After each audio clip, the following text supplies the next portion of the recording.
York, traditionally given to the second son of the ruling monarch.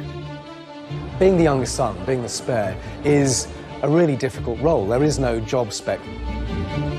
Throughout its 600-year history, the House of York has had more than its fair share of scandal. Dukes of York are ripe for scandal. There are always going to be pitfalls. Of course, you have all the perks and privileges of being royal and none of the responsibilities. Some very formidable characters in our island history have been Dukes of York. There's the infamous story of the princes in the Tower who were allegedly murdered by their uncle, Richard III. But now the current Duke of York, Prince Andrew, is facing scrutiny. As the second son, Andrew spent his childhood and, of course, his adult life he has spent in the shadow of his older brother. A bit naive, but then his judgment has always been a bit naive. Did you have to go by private jet to Newcastle? Yeah, because there was no other way of getting there and back. A naval officer and celebrated war hero. When there are missiles and things flying around, at that precise moment, you are on your own. I don't call it escapism at all. James Bond is escapism, and I'm not a commander yet. A playboy prince, once second in line to the throne. I think he was always seen, as Prince Charles said, as the handsome one, a bit of a favourite of the Queen. He had a good life. He had all the privilege with none of the responsibility. Now caught up in a story that has shocked the world. I think it's fair to say that this is a scandal of an entirely different nature. This is by far the most damaging of allegations. Poor old Prince Andrew, he rarely seems to be out of the papers these days. Prince Andrew, are you going to resign, Prince Andrew? You're an embarrassment, sir. What impact will the current Duke of York have on the future of the monarchy? He's never been far away from controversy, but his connection with Epstein, that ill-fated friendship, has inflicted the greatest damage on his reputation as a member of the royal family. What will this latest scandal mean for the House of York?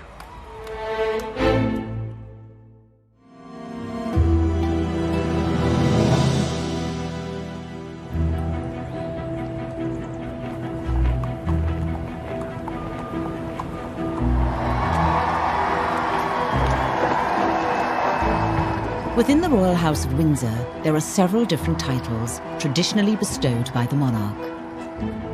Wales, Cambridge, Sussex, and York.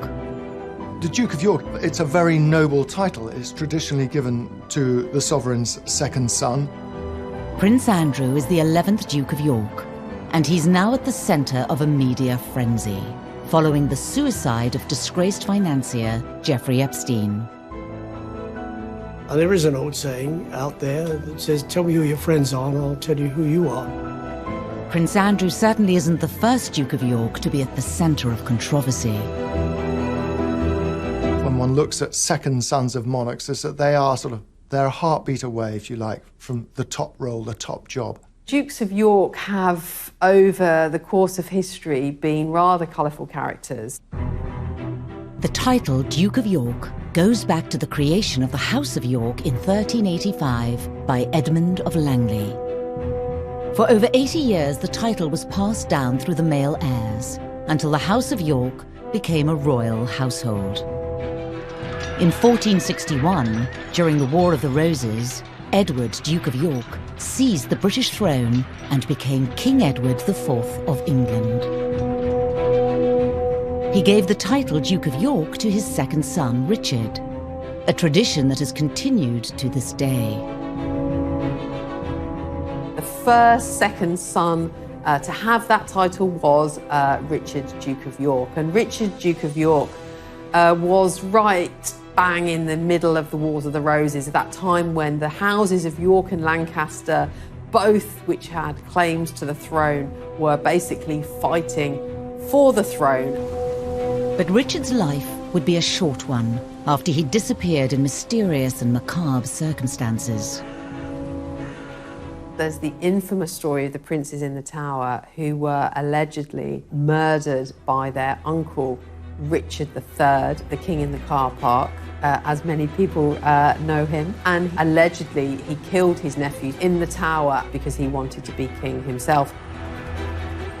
The story goes that the 9-year-old Duke of York, Richard, and his older brother Edward were locked away in the Tower of London as part of a villainous scheme to claim the throne. Their bodies were never found. History holds that, their bones are there in the Tower of London. With no male heir, the Duke of York title went into extinction with 9-year-old Richard's death. But just over a decade later, after a shift in the monarchy, the title was given to the next second son in line to the throne, a certain Henry Tudor. Infamous Henry VIII, of course, was also a second son. He was the second son of Henry VII. He wasn't supposed to be king, but when his brother Prince Arthur died, he not only married his former brother's wife, but he also became king. Arguably one of the most notable Duke of Yorks to become king is Prince Andrew's grandfather. Some very formidable characters in our island history have been Dukes of York, but perhaps the most significant, the one immediately before Prince Andrew, was King George VI. The Queen's much-loved father, on whom she pretty much has based her entire reign, so she holds that position extremely dear to her. The Duke and Duchess of York with their little daughters arrive in the first carriage, and Princess Elizabeth lingers on the steps to take stock of the scene.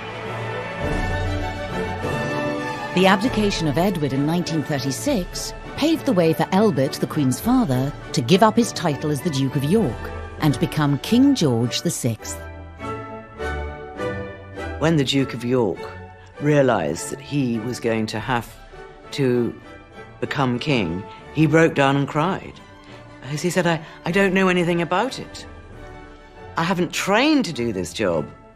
And you certainly do need training to do that job. To be placed in the position of having to choose between love and the throne is one of life's most tragic dilemmas, even if the dilemma is of the king's own making. It's one of the most pivotal moments in the history of the British monarchy. Princess Elizabeth, as the daughter of the Duke of York, yes, she probably would have been a working royal, but her whole destiny was changed. And in fact, the history of the British royal family was changed.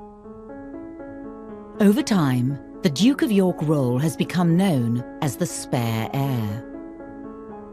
Being the youngest son, being the spare, is a really difficult role. There is no job spec for it. There are always going to be pitfalls. Of course, you have all the perks and privileges of being royal and none of the responsibility. The Dukes of York are really ripe for drama and almost inevitably going to be problematic as they try and find a role for themselves when they don't actually have in their sights the big job, which of course is the crown. One of those titles that goes through the ages, and you try not to live up to a previous one, but eventually something comes up and smacks you in the face. Prince Andrew would not receive his official title of Duke of York until his marriage in 1986.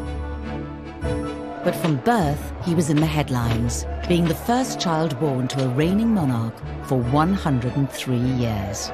Prince Andrew had a very happy childhood. He came 12 years after the Prince of Wales was born, and of course, a little bit after Princess Anne was born. The third of 4 children, it was rumoured that he was the Queen's favourite. I suppose some might say that Andrew was spoilt far more than Charles was. I think family friends have certainly told me that he was the favoured son. She had more time for Andrew. He was her golden-haired little angel. It's said this perceived favouritism led to Andrew developing certain characteristics. He was quite cocky, even from a young age, and some might call it boorishness. He had a reputation as he grew up at school for being a little bit self-entitled, certainly very aware of who he was, a sense of self-importance. I think he was always seen, as Prince Charles said, as the handsome one, a bit of a favourite of the Queen. He had a good life. He had really all the privilege with none of the responsibility. In 1979, Prince Andrew would find a role for himself when he joined the Royal Navy as a helicopter pilot. Harpoon master is on. FCS, Niles, trims, set, lights on. He wanted to make the Navy really his career for life, and he was a diligent young officer, with one or two exceptions. I mean, he is famously said to have remarked to one senior, very senior naval officer that the senior officer could call him H, being short for HRH. And the senior officer said, "And you can call me sir."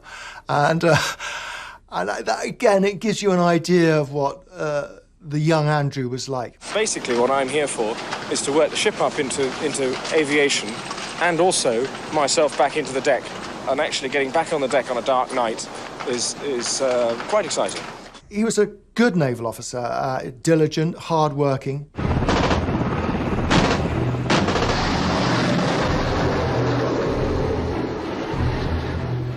Three years later, Prince Andrew was deployed into the heart of the Falklands War, despite Prime Minister Margaret Thatcher having doubts over a young, high-profile royal going into battle. He wasn't there as some sort of figurehead being tucked away from the action. He was in the middle of the action, flying Royal Navy helicopters as decoys sometimes. So very brave, very important, and clearly a very important moment in his life. Harnesses locked tight at the back, please. And, the ruling monarch's second son fighting on the front line captured the headlines. At the time, you know, the Queen's second son to be involved in a military service in this high-profile war, the Falklands War, that, you know, was something that the whole country were very much glued to their television screens. I mean, this really was quite something, really, for a royal to be involved in this way. When the war ended in 1982, Prince Andrew returned to Portsmouth aboard HMS Invincible, and it was to a hero's welcome. I don't think anyone will forget the images of the war hero Prince coming back from the Falklands. You know, the golden boy of the royal family with the rose between his teeth, being very much hailed a national hero. When you lie down on the deck and that moment when there are missiles and things flying around, at that precise moment, you are on your own. And that's all there is. At that point, his reputation was probably at its absolute peak. That was, you know, that was Andrew's all-time high. The pride of which to see how the British force actually worked together, and this was absolutely amazing. It really was. After the Falklands War, you know, he was the golden boy of the British monarchy. Upon his return, the prince's love life would make front-page news. Andrew was blessed with the best looks of the young Windsors, and he liked girls, and girls seemed to like him. Most famously, he dated beautiful brunette actress Koo Stark. This was all quite titillating and exciting in terms of who Andrew was dating. And I think fueled that image of him being a bit of a playboy prince. For a long time, people thought they were incredibly well matched. She was a very sexy girl. She shared many interests that Andrew had, and she was sparky, but she knew how to behave, if you like, in royal circles. Andrew whisked Koo away to the Caribbean island of Mustique under the alias Mr. and Mrs. Cambridge. She was even given the royal seal of approval. Their relationship was so close that Andrew introduced her to his mother. Well, of course, that sparked a frenzy of speculation in the press that an engagement announcement was just around the corner. The royal romance soon turned to scandal. Unfortunately for Andrew, but particularly for Koo, she had a past. It turned out that, you know, not only was she an actress, but she'd actually appeared in some pretty risque movies, which really were the death knell of the relationship. We just embarked on the Diana years. Attitudes towards the royal family were changing. They were incredibly popular. They didn't want to do anything that might jeopardize this reach they had with the public. Advisors around the royal family felt that she was an unsuitable figure for Andrew to be seen with, which was a great shame, because I think they might have made a very successful team. Andrew and Koo eventually split up, and the prince went on to have a string of high-profile relationships. He definitely had a penchant for pretty women. I don't think it necessarily mattered whether they were brunette or blonde. The girls fell for him. Quite a number of girls fell for him, and he had a succession of girlfriends. And in those days, there weren't many royals around to write about, and Andrew was ripe for being written about. The media dubbed him Randy Andy. I think the Playboy image was rather good for the royal family. I think it gave them a dose of Hollywood glamour that they were lacking, and it was quite exciting. To some extent, the reputation, the sort of Playboy prince was deserved, but, you know, in the same way that, you know, young royal princes will be young royal princes. The press loved this. You could see that this was, you know, Andrew at his prime. By the mid-1980s, despite a reported Playboy lifestyle and front-page headlines, the future Duke of York was a popular member of the royal family. I think he was brought up to believe that he was terribly important, and just for a few brief years he was. The hopes were high that actually, despite being the spare to the heir, he was going to make a success of this. How then did he become embroiled in one of the royal family's biggest scandals? Prince Andrew, are you resigning? I think Prince Andrew's friendship with Jeffrey Epstein has been one of the most damaging things to happen to the royal family within the last 30 or 40 years.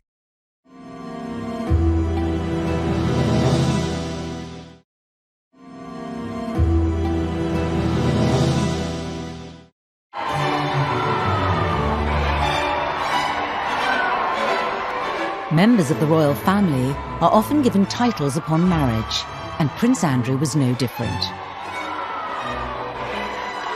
After marrying Sarah Ferguson in 1986, his mother, the Queen, bestowed on him the title Duke of York.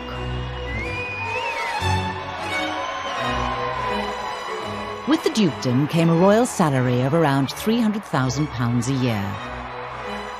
A Royal Duke of York coat of arms with an emblem made up of an English lion, a Scottish unicorn and anchor. And a brand new family home, Sunninghill Park, a 12-bedroom mansion in Surrey. Being the Duke of York, of course, a role that comes with all the perks and privileges, life in a palace, a valet, a butler, you know, his every whim catered for. I mean, Andrew had all of that, a life of luxury, a life of privilege. Connected by title rather than blood, Prince Andrew was now part of a house and lineage dating back over 600 years.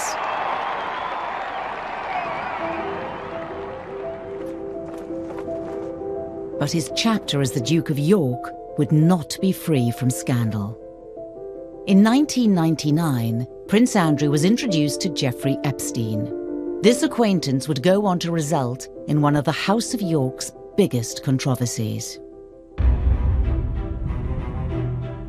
Jeffrey Epstein was a multi-millionaire American hedge fund manager who socialized in the company of rich, powerful men and beautiful women.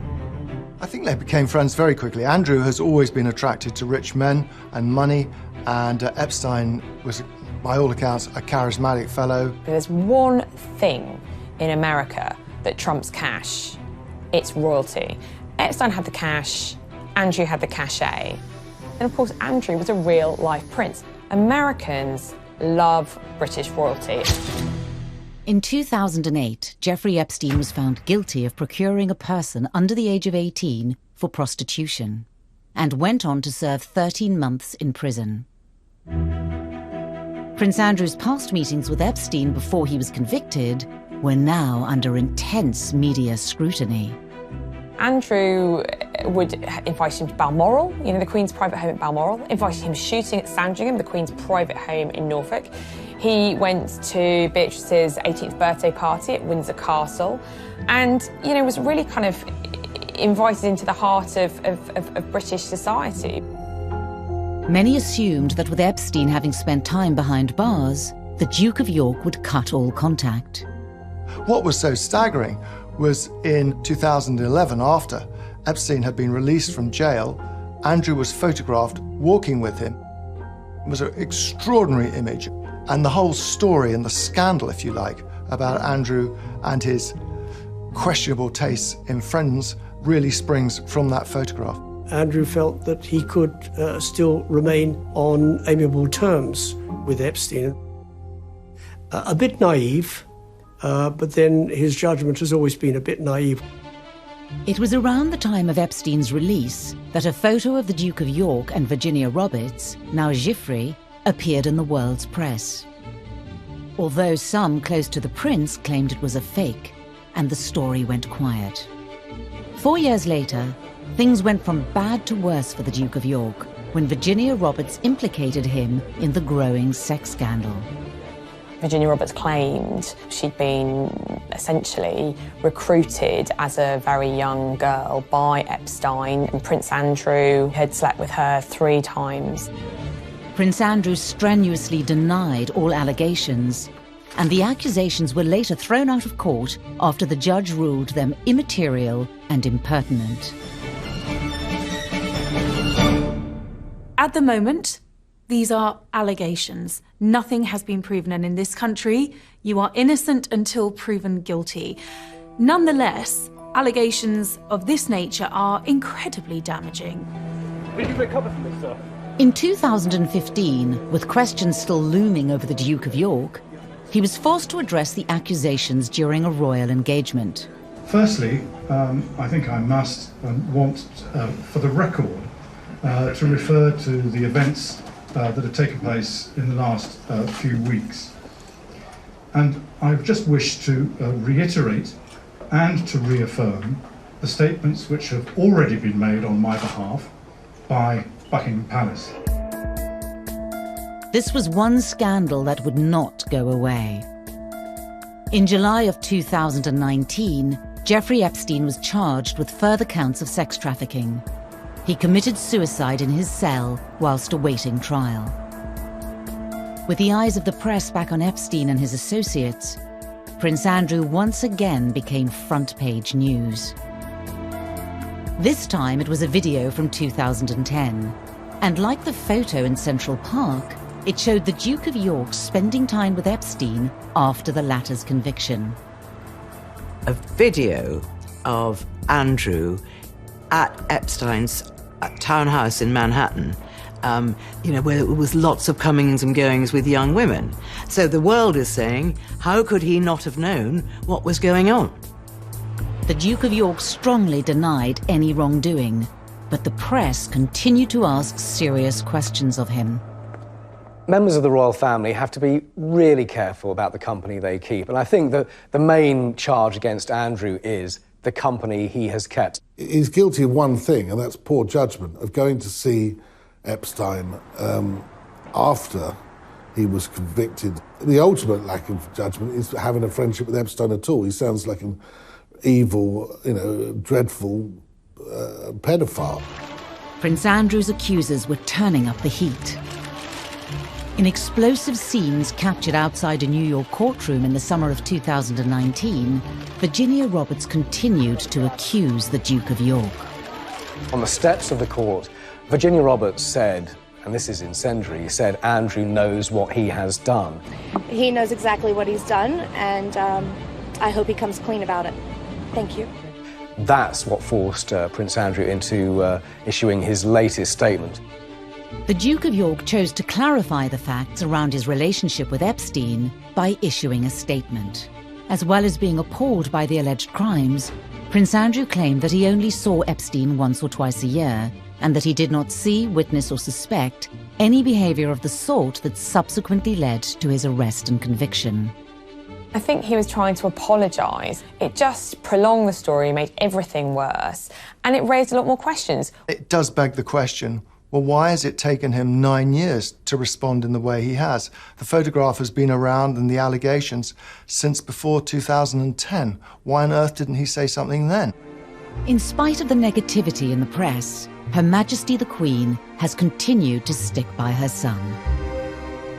He assured her of this the first time round in 2011, and he assured his mother then that she had nothing to worry about. I was told by a source very close to the family he has her full support. And after this news had broken, the Queen was pictured being driven to church in Scotland with her second son, smiling broadly for the cameras.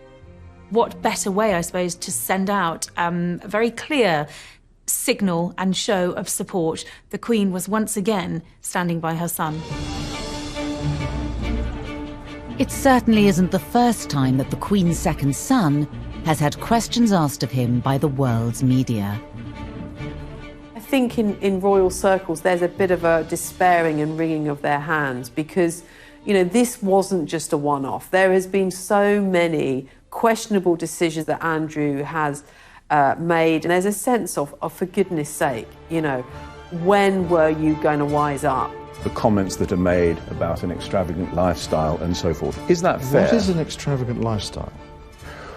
Travelling by private jet?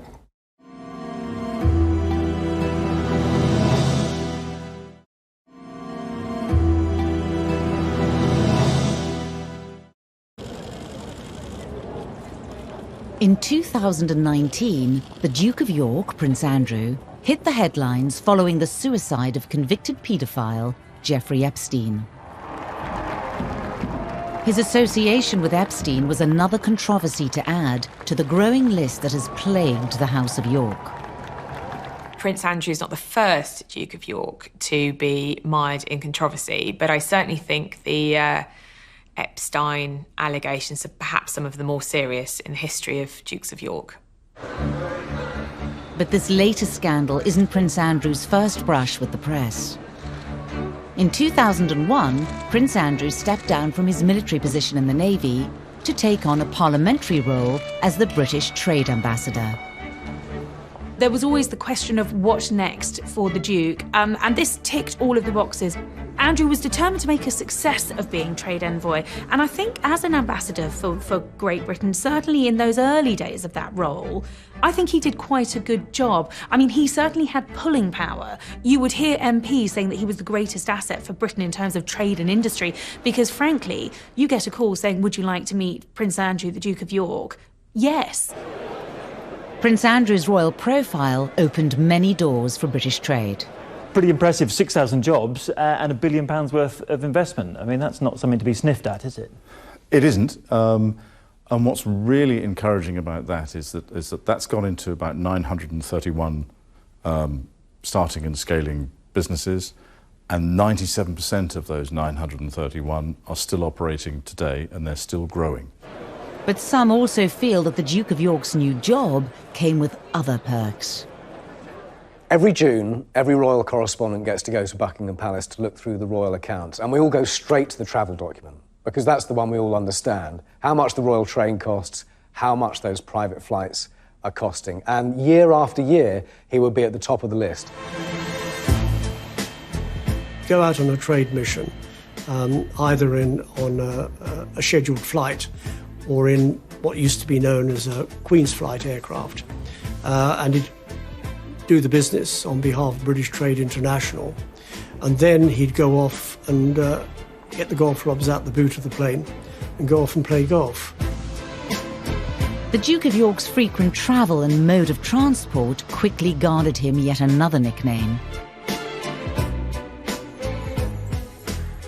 Air Miles Andy was a nickname which refused to shift for many, many years. He was stung by the nickname because he thought it was slightly insulting to him, as though he was just sort of gallivanting around the world having fun, whereas his argument was, look, he's there on official business. He's doing what the government asked him to do.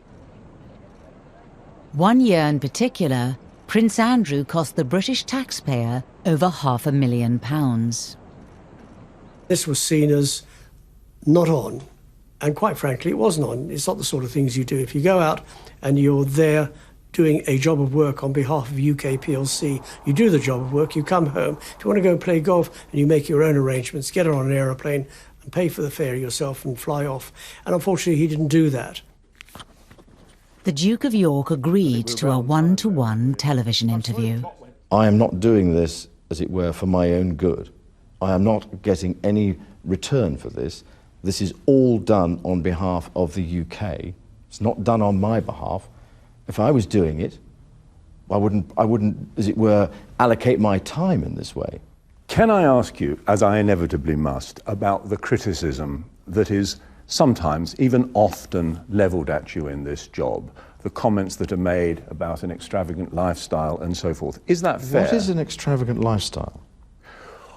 Travelling by private jet, using helicopters when you could take a train. But it is again, it is the maximisation of my time for the best value for money, and that's the way that and I'm not the one that makes those decisions.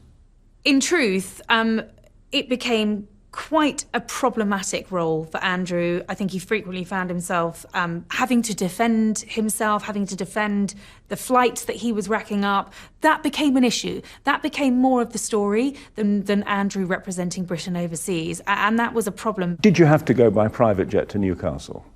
Yeah, because there was no other way of getting there and back, bearing in mind from what I was doing before and what I was doing afterwards.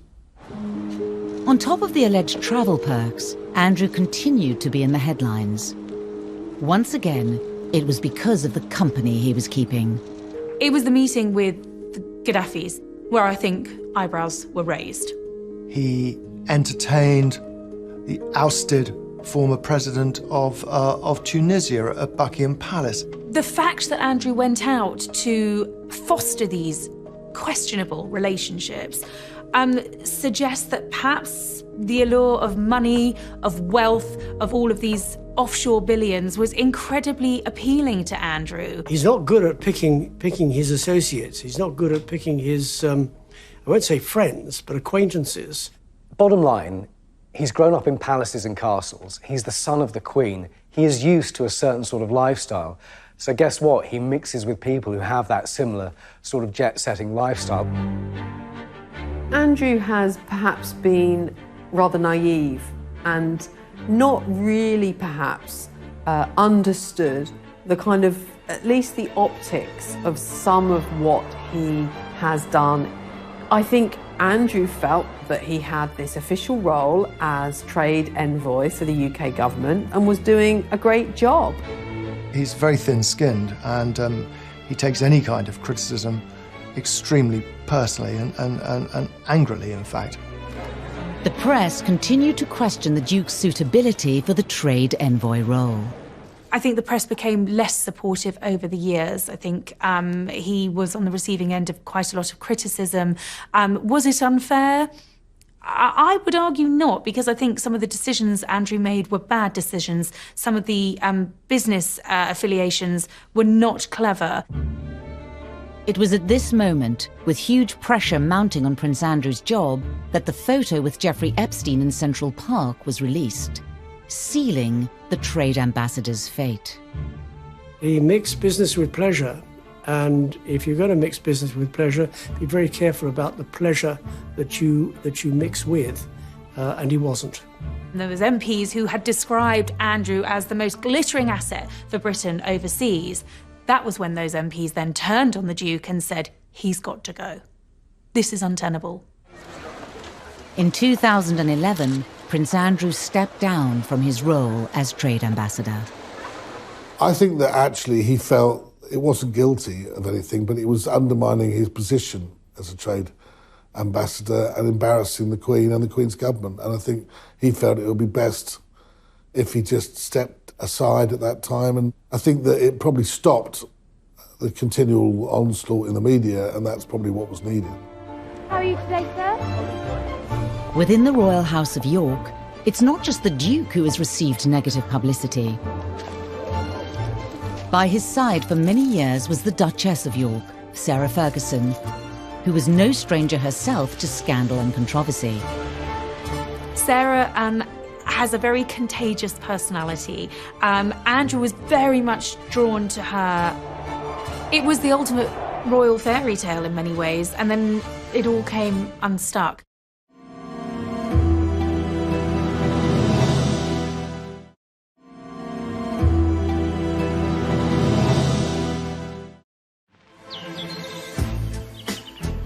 Prince Andrew has spent most of his life in the media spotlight. A celebrated naval officer, a playboy prince, and a much-talked-about trade ambassador. He received his official title from the Queen and became the 11th Duke of York upon marriage.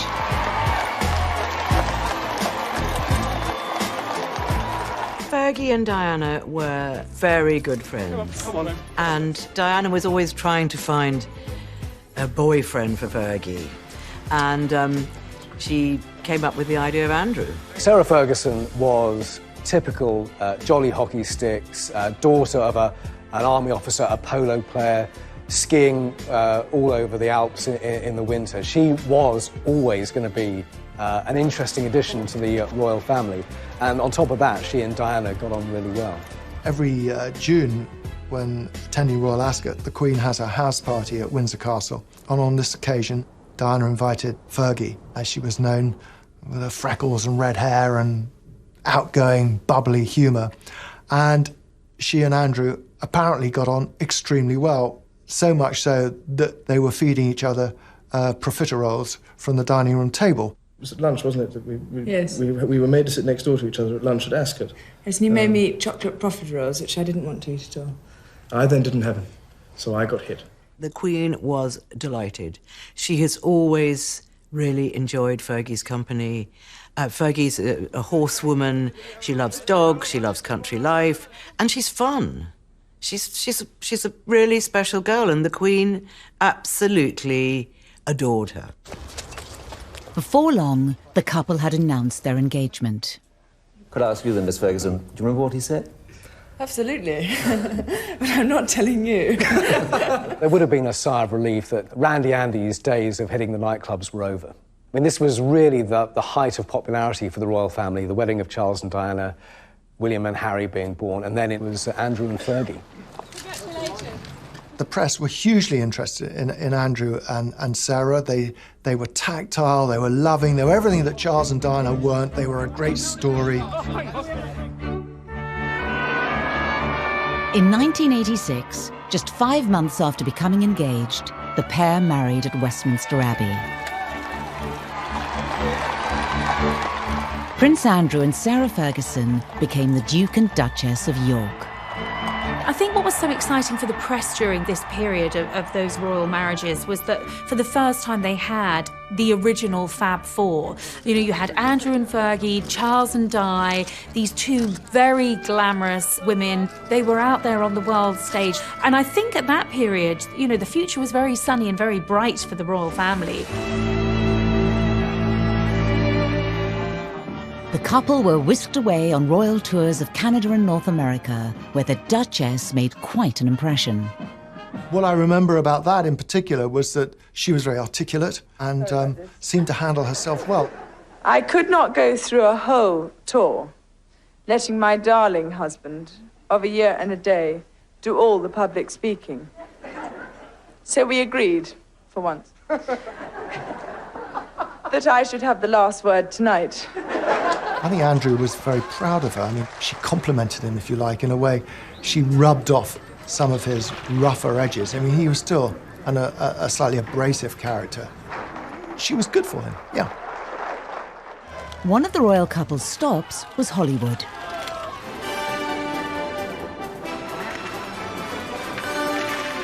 I was on the royal tour when they were in Los Angeles, and they were a huge success. Everybody loved them. At last, I have the turn to talk. All these men around here. Love you! I'll see you later.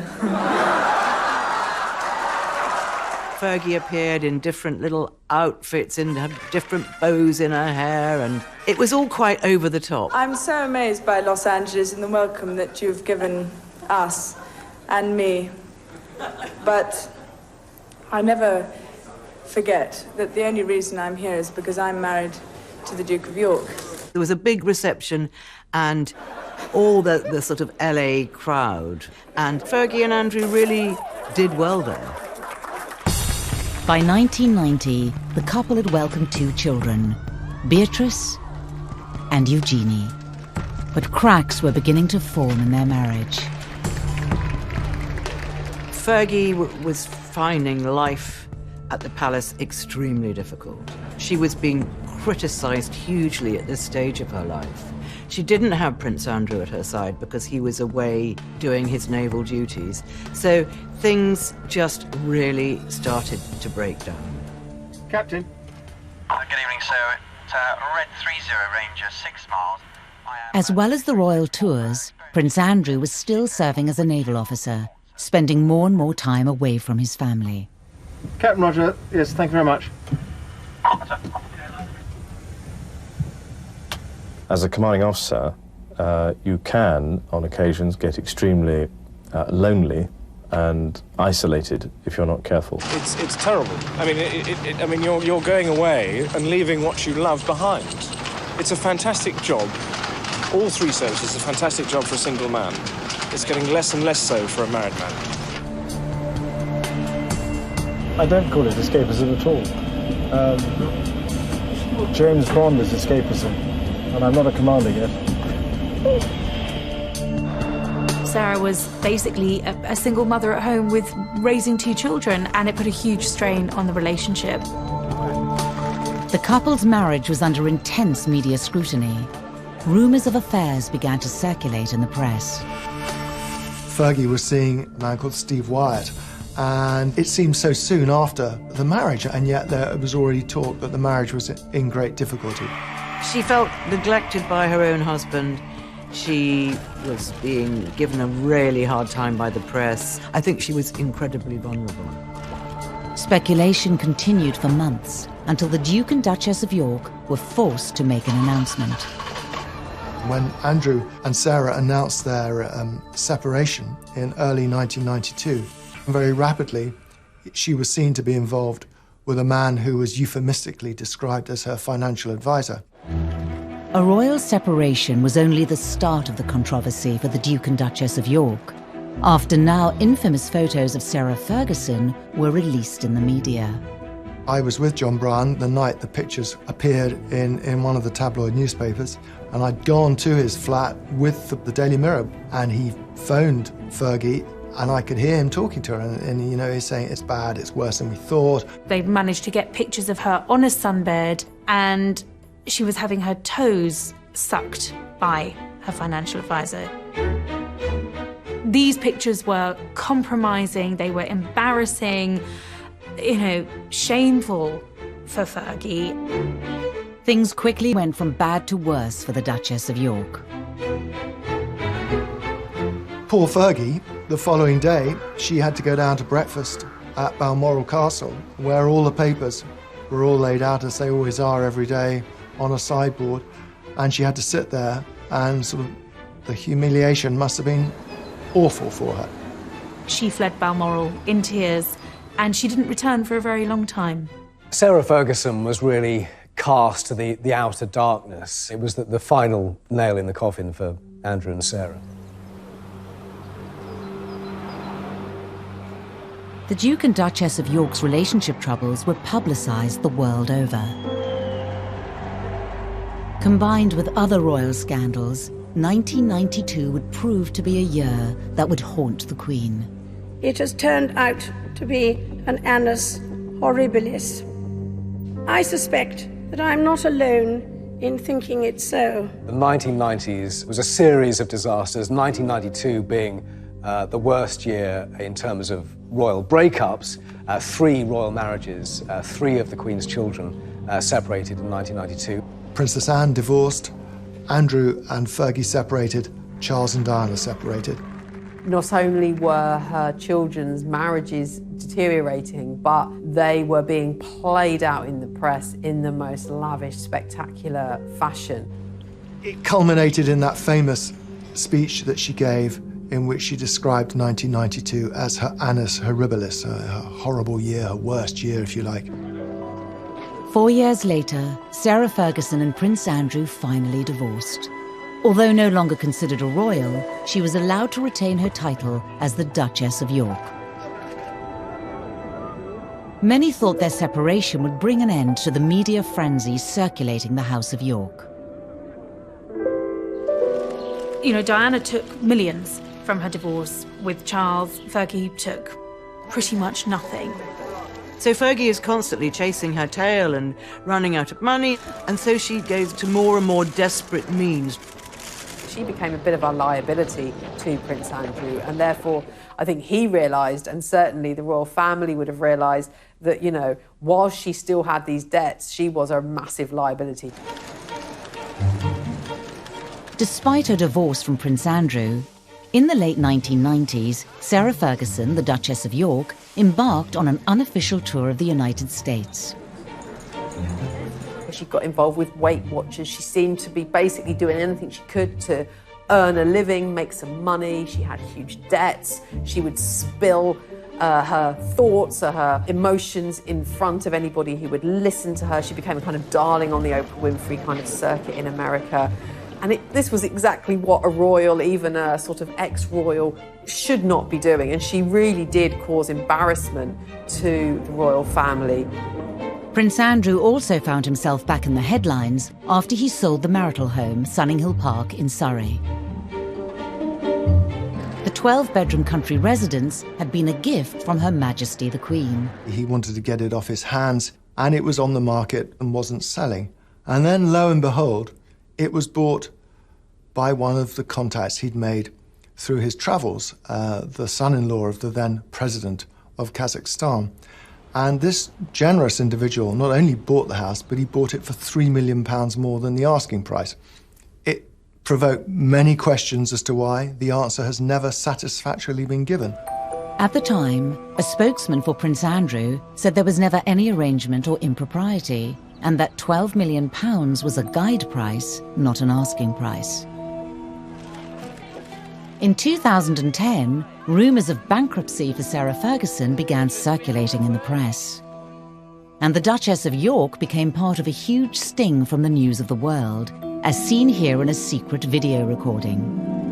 If we want to do a big deal with Andrew, then that is ridiculous. I do want, of course.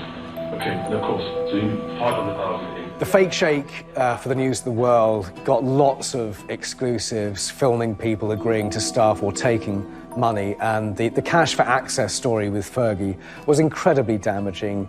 It was another black mark against her. And then you meet Andrew. In the video, she is seen talking to the now discredited fake sheikh, offering access to Prince Andrew for £500,000. No one was surprised when she found herself a victim of a pretty unpleasant newspaper sting, and they got her on film boasting that she could get access to Prince Andrew in exchange for £500,000. It was hugely embarrassing once again for the royals. The Duchess of York has said she was devastated by the news of the world sting, and that it was a serious lapse in judgment. She also later added that she felt tricked. Sarah Ferguson's reported financial difficulties would see a return of Jeffrey Epstein. In 2011, the Duchess of York admitted to accepting £15,000 from Epstein to help pay off her debts. One of the other complications to the story of Epstein and Andrew is the fact that the Duchess of York herself was acquainted with Epstein, and indeed he lent her money for the infamous debts that she had after her divorce to Andrew. Epstein was among a number of rich men who helped to bail her out. A bad choice, and I think the Duchess has since recognised that she should not have accepted money from him. Sarah Ferguson later said she had made a gigantic error of judgment. It all just is very, very, very unfortunate, and it's again this kind of lingering bad taste that Epstein has brought to the royal family's reputation in regard to both Andrew and Sarah. Despite all the controversy, over the years, Prince Andrew and the Duchess of York remained close. What I find remarkable is that despite all of the scandal, you know, the debt, the controversies, Andrew and Sarah have remained the best of friends. With the whole Epstein affair, Fergie has absolutely kind of stood by her man. I think she's been the one who's been in scrapes before, and Andrew's always stood by her. He's never thrown her to the wolves. He's always looked after her financially, emotionally. And I think this time she felt able to repay a lot of that debt. With the Epstein scandal showing no signs of disappearing, and Prince Charles set to one day take the throne, what does the future hold for the Duke of York and his family?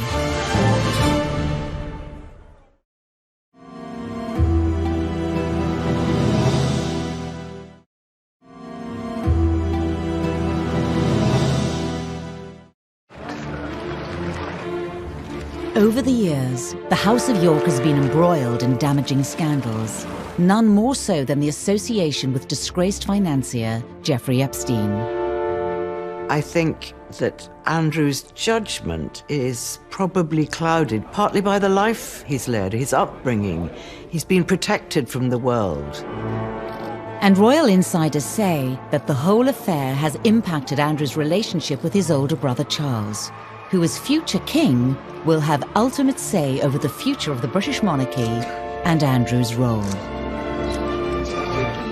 My understanding from a source very close to the Prince of Wales is that when he saw those pictures of Epstein and his brother photographed walking in Central Park, his advice to his brother was to leave that relationship well alone. It was a relationship that I think had worried Charles from quite an early stage, but that picture was really the nail in the coffin for Charles. It was when he said to his brother, stay away from this. But of course, that advice came a little too late. Could the scandals of Prince Andrew lead to the marginalisation of the House of York? There is a battle going on right now behind the railings of royal palaces about the future size of the British monarchy, about slimming it down, about getting rid of the minor royals from the public funding and so on. There was a glimpse of the new potential slimmed-down monarchy at the Queen's Diamond Jubilee in 2012. The Duke of York and his two daughters, Princesses Beatrice and Eugenie, were noticeably absent, further fueling speculation that Prince Charles was beginning to sideline the House of York. Andrew and his family not being invited to appear on the balcony at Buckingham Palace for the Queen's Jubilee was really significant because it was a real statement of intent by Prince Charles. This was the future of the royal family. William, Harry, Kate, Charles, Camilla, the Queen. Andrew and Eugenie and Beatrice were nowhere to be seen. And Andrew very much felt the snub, but Charles was proclaiming it very publicly by saying this is the current monarch, this is the future monarch, and this is the future of the royal family in a very, very public way. And it was like, no, Andrew. It's the Magnificent Seven, as they then were. That's Charles's vision of a modern monarchy. It's not a balcony stuffed full of 20 or 30 people. Andrew's not stupid. He's noticed that, and he is absolutely campaigning for a future role, a bigger role for Eugenie and Beatrice. Would you like to officially let the snake port open? Now this has provoked an enormous conflict, largely between Prince Andrew and his brother Prince Charles. It's Charles who is driving this idea of a slimmed-down monarchy, and it has been from Charles's side of the argument that Beatrice and Eugenie should perhaps be pushed out of the limelight. As well as criticism levelled at the Duke and Duchess of York, their daughters, Princesses Beatrice and Eugenie, have also over the years been criticised by the press. In particular, their cost to the taxpayer.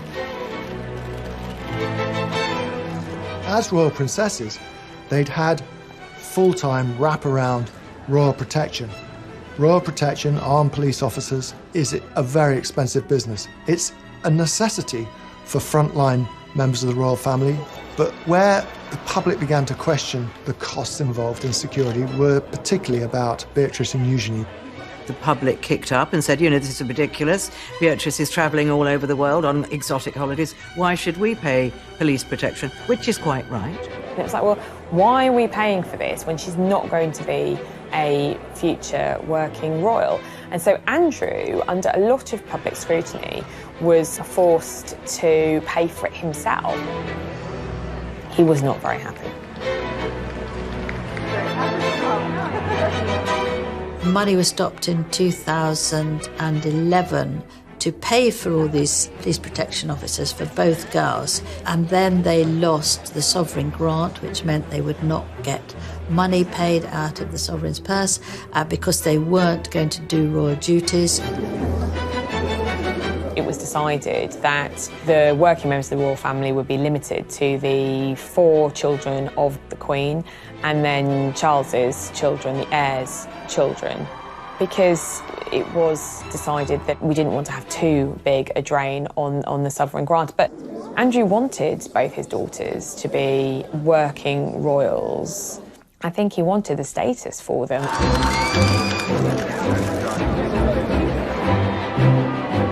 You look at the Princess Royal, she's got 2 children, Peter Phillips and Zara Tindall. Both of them, without titles, have made their way in life quite admirably, without any handouts from anybody, without any titles, and it's worked for them. And if it's worked for them, then it should work for Beatrice and Eugenie. In 2018, Princess Eugenie married her long-term boyfriend, Jack Brooksbank, amid all the pomp and ceremony of a royal wedding, the scale of which many believed was Prince Andrew's way of putting his family back into the royal limelight. There was criticism over Eugenie's wedding. It was paid for privately, and yet, there was still questions asked over whether it was absolutely necessary to have 2 wedding dresses, 3 days of parties. And I think for the Yorks, it's hard for them to escape that sort of controversy because they have been known for their exuberant spending over the years. Prince Andrew, becomes very grand and royal, and he makes things happen. You want to get married in St. George's Chapel? You'll get married in St. George's Chapel. You want the biggest party the world has ever seen in my back garden? You'll have it. Andrew was at pains to point out that this was a bigger wedding than Harry and Meghan's and that they'd invited more people to fill St. George's Chapel. Of course, that was the same place that Harry and Meghan got married a couple of months earlier, because Jack and Eugenie had so many friends, so more people had to come. Eugenie had 3 days of parties. It was almost Andrew saying, yeah, Meghan and Harry, whatever you can do, I can do better. And with Beatrice's recent engagement to Italian property tycoon Edoardo Mapelli Mozzi, speculation regarding the scale of her nuptials has already started in earnest. And it was rumoured in the press that Prince Andrew was keen for his daughter's husbands to have royal titles, something the Duke of York denied. It's very interesting the way that Princess Eugenie is still styled. Because her husband hasn't got a title, officially she should now be Mrs. Jack Brooksbank, and in the court circular and in correspondence, because that's her very archaic official title. But it's very interesting that she is styled Princess Eugenie, Mrs. Jack Brooksbank.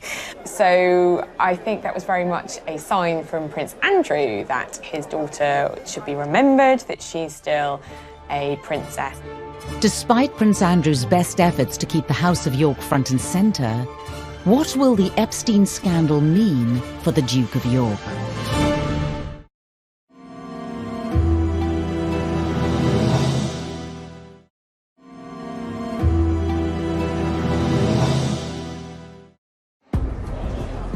In the summer of 2019, fresh revelations in the Epstein scandal emerged, once again threatening to engulf the Duke of York. Did you recover from this, sir? He's never been far away from controversy, but his connection with Epstein, that ill-fated friendship, the Epstein connection, has inflicted the greatest damage on his reputation as a member of the royal family. In July, federal prosecutors filed new charges and once again arrested Jeffrey Epstein. Prince Andrew's continued friendship with Epstein was once more called into question. Previously unseen footage of Prince Andrew in Epstein's Manhattan townhouse appeared in the media. Although it had sort of slept dormant for 4 or 5 years, it burst on the scene again. And they showed a video of Andrew at Epstein's townhouse in Manhattan, where there was lots of comings and goings with young women. So the world is saying, how could he not have known what was going on? This has been a very turbulent summer for the royal family. Buckingham Palace has gone into firefighting mode. They're defending the Duke of York against the most serious allegations to plague him in his royal career. There are questions that many believe the Duke hasn't completely answered. Epstein's suicide whilst in custody meant he never stood trial for the new allegations. Epstein killed himself shortly before going on trial again, and so his accusers feel that they have been cheated of their day in court. Footage captured on the steps of a New York courthouse showed Virginia Roberts, now Giuffre, renewing her accusations against the Duke of York. He knows exactly what he's done, and I hope he comes clean about it. Thank you. It's also, of course, the wider allegation of what he knew about what Epstein was doing. Did he really see nothing, as, of course, he has strenuously insisted is the case? Now that Epstein is dead and is not going to have his day in court, it's hard to see how Andrew can properly and conclusively shut these allegations down. The case against Epstein was dropped after his suicide, but there have been calls to investigate some of his associates. With the Duke of York named in court papers in 2015, Virginia Roberts' lawyers have asked for Prince Andrew to come forward and be interviewed under oath, despite a judge ruling comments about him be struck from the court record for being immaterial and impertinent. Andrew has never been spoken to by American law enforcement agencies. Buckingham Palace has been at pains to stress that if people want to talk to Andrew, they can. I mean, of course they would say that, wouldn't they? Whether that would actually happen is a different matter. If the Duke of York were to testify, it would be the first time in history that a member of the British royal family has appeared in a US court. Andrew clearly in his statements repeatedly has said, I didn't do anything wrong, I didn't know anything wrong was going on. The statement hasn't appeased the various Epstein victims in America, and in particular one has said that Andrew knows what he has done, and the lawyer is calling for Andrew to go to the US to testify. Virginia Roberts gave a televised interview to American television program Dateline for NBC. It was a program watched by millions, in which she further detailed her alleged interactions with Prince Andrew. The first time in London, I was so young. Keelan woke me up in the morning and said, "You're going to meet a prince today." I didn't know at that point that I was going to be trafficked. This is not a trial by the media. It is an investigation. And it is not up to newspapers to point fingers. It's not up to newspapers to put him on trial.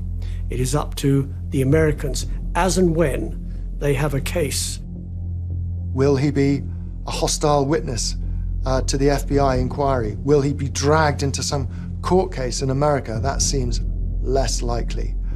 But surely someone is going to want some answers to very many questions about his connection to Jeffrey Epstein, to the girls, and to all those stories which have been buffeting the royal family throughout the summer months. Despite his protestations of innocence, we don't really know what happened, and therein lies the problem. And I think that this will continue to dog him, this affair, for the rest of his life. The impact of the Epstein scandal on the royal family is yet to be seen.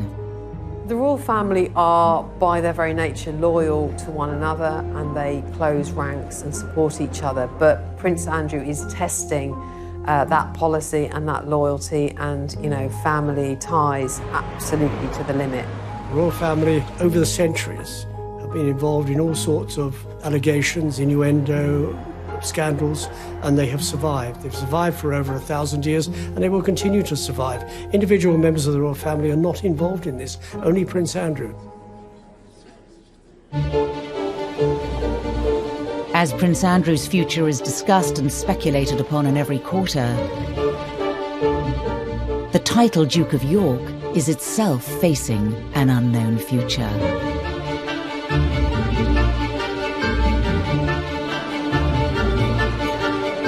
Because Prince Andrew has no male heirs, the title is due to end. But Andrew has only 2 daughters, and as things stand at the moment, as I understand it, the title will go into abeyance or die with him, if you like. And then it'll be up to another monarch, Prince William, who has 2 sons, and he could give his son, Louis, the title Duke of York when he comes to the throne. Currently 8th in line to the throne, questions remain over Prince Andrew's future and that of the royal house of York. His diary is having to be cleared because of the continued speculation, and it's really unsure and uncertain quite what's going to happen next in terms of how Andrew's going to rebuild what is now a very tarnished reputation. He's never going to get rid of this stigma, but it doesn't mean he can't live with it. It doesn't mean he can't go on, but it will always be there now. There is talk that he might withdraw completely from royal life. But he can't disappear completely. He's a member of the royal family. He cannot resign from the royal family. He is still Prince Charles's brother and the Queen's favourite son. This is very damaging for the reputation of the Duke of York. He would say, at worst, he's been too loyal to a friend, and he shouldn't have continued the friendship with Epstein. But, you know, when you have people on the steps of a court in New York saying he knows what he has done, I don't think anybody thinks this is the end of the story.